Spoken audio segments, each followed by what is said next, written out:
Top Trump administration officials mistakenly texted war plans to a group that included a journalist, the White House said on Monday, in a misstep that has drawn swift condemnation from Democratic lawmakers. The editor-in-chief of The Atlantic, Jeffrey Goldberg, said in a report on Monday that on March 13th he was unexpectedly invited onto an encrypted group chat on Signal Messenger called the Houthi PC Small Group. Messages in the group made Goldberg aware that large-scale U.S. strikes on Yemen's Houthi rebels were coming hours before they started. The strikes over Houthi attacks against Red Sea shipping came on March 15th.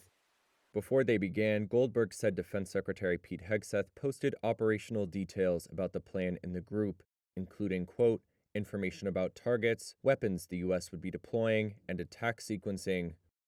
The chat also included accounts that appeared to represent Vice President J.D. Vance, U.S. Secretary of State Marco Rubio, CIA Director John Ratcliffe, and others. At one point, the person identified as Vance appeared to question whether U.S. allies in Europe, more exposed to shipping disruption in the Red Sea, deserved U.S. help. A person identified as Hegseth replied, VP, I fully share your loathing of European freeloading. It's pathetic. Trump's nominee for National Counterterrorism Center Director Joe Kent was apparently also on the signal chain, despite not yet being confirmed by the Senate. White House National Security Council spokesperson Brian Hughes said the chat appeared to be authentic and that the NSC was reviewing how a, quote, inadvertent number had been added.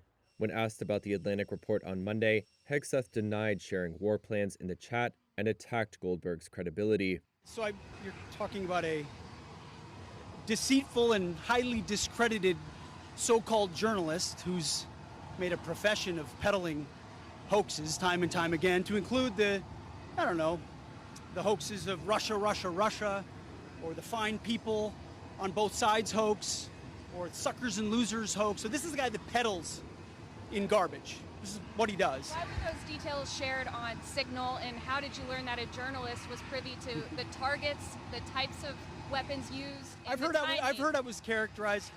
Nobody was texting war plans, and that's all I have to say about that. Right, thank you. In an interview on CNN late on Monday, Goldberg responded to Hegseth's denial, saying, quote, no, that's a lie. He was texting war plans.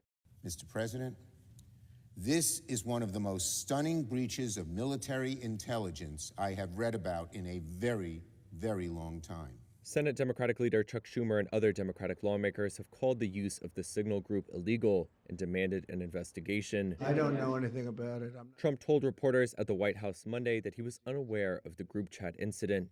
The White House has given no sign so far that the breach would lead to any staffing changes.